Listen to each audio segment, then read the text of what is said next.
Hello, what's up mga tol? Tara at pag-usapan natin kung bakit nagulat at natakot ang iba't ibang bansa sa planong ito ni Pangulong Ferdinand Marcos. Ano ang planong ito mga tol? Pangulong Ferdinand Marcos ay isang negosyante ng mga ginto bago pa ang World War II. Siya ay dalubhasa sa mga transaksyon na kinasasangkutan ng mga trading pagdating sa ginto. Talagang expert na expert siya dito mga tol. Si Pangulong Ferdinand Marcos ay alam din ang katotohanan tungkol sa World War II loot. Kilala rin bilang Yamashita Treasures na inilibing sa Pilipinas sa panahon ng pananakop ng mga Hapon.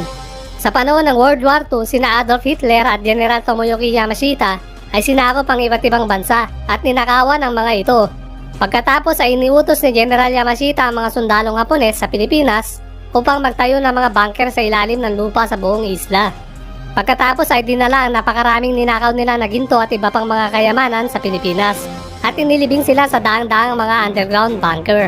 Si Pangulong Ferdinand Marcos na nakipaglaban din bilang isang sundalo noong World War II ay naging pinuno ng guerrilla laban sa mga Hapon. Lubos na alam talaga niya ang tungkol sa tinaguriang Yamashita Treasures na itinago sa Pilipinas. Bilang sundalo, maaaring alam niya ang ilang mga lugar kung saan nakatago ang mga yaman na ito. At kanyang naisip ay dapat siyang gumawa ng isang tiyak na kilos hingil sa mga kayamanang ito na nakabaon sa iba't ibang parte ng Pilipinas para magamit sa pagunlad ng ating bansa at para din magamit sa buong mundo sa tamang paraan at hindi maangkin ng mga masasamang grupo na gustong kontrolin ang buong mundo.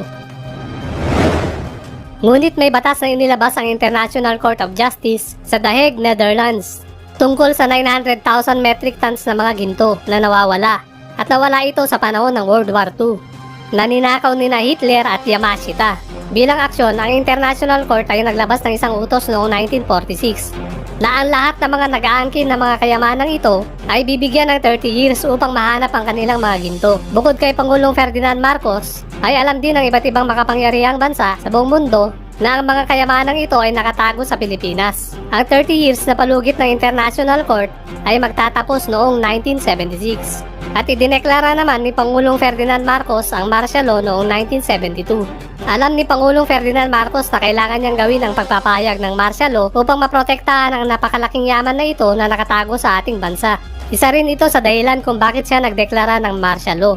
Alam niya at alam ng mga pinuno ng buong mundo ang pagtatapos ng pag-angkin ng mga kayamanang ito ay nalalapit na sa taong 1976. Bukod sa pakikipag-ugnayan sa Malaysian government ni Ninoy Aquino para hindi mabawi ng Pilipinas ang Sabah, ay ginamit din siya ng mga makapangyarihang bansa para pigilan ang mga plano ng Pangulong Ferdinand Marcos na makuha ang mga kayamanang ito. Ang iba pang mga claimants na hindi pa rin mahanap ang Yamashita Treasure na itinago sa Pilipinas ay natakot sa deadline noong 1976.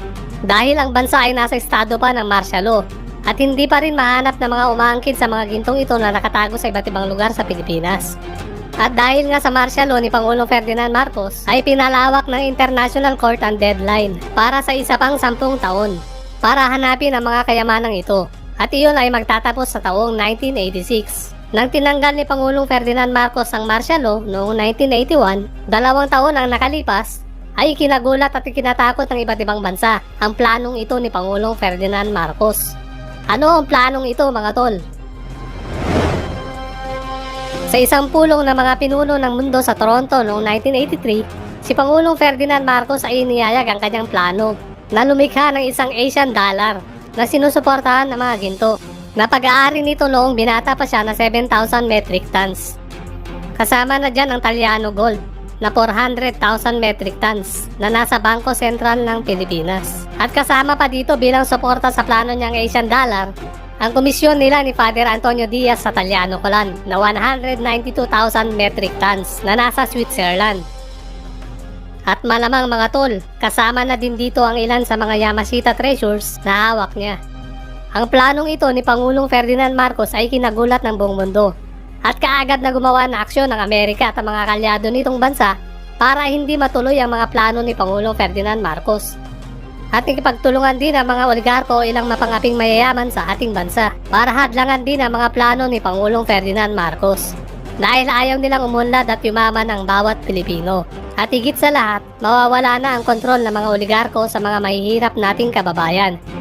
At dahil sa takot ng International Banking Cartel, tungkol sa planong paglikha ni Pangulong Ferdinand Marcos ng Asian dollar na suportado ng daan-daang libong toneladang ginto ng Pilipinas, ay gumawa sila ng mga plano upang pabagsakin si Pangulong Ferdinand Marcos.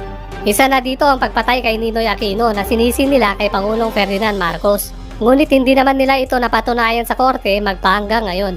At ang akusasyon na si Pangulong Ferdinand Marcos ay isang diktador na ayaw bumaba sa kapangyarihan. Ginamit nila ang mga mahihirap nating kababayan upang labanan si Pangulong Ferdinand Marcos at binigyan ng kapangyarihan ang simbahang katoliko. Pangunahin na ang media at iba pang mga partidong rebeldeng pampolitika upang mapaalis si Pangulong Ferdinand Marcos sa pagkapangulo.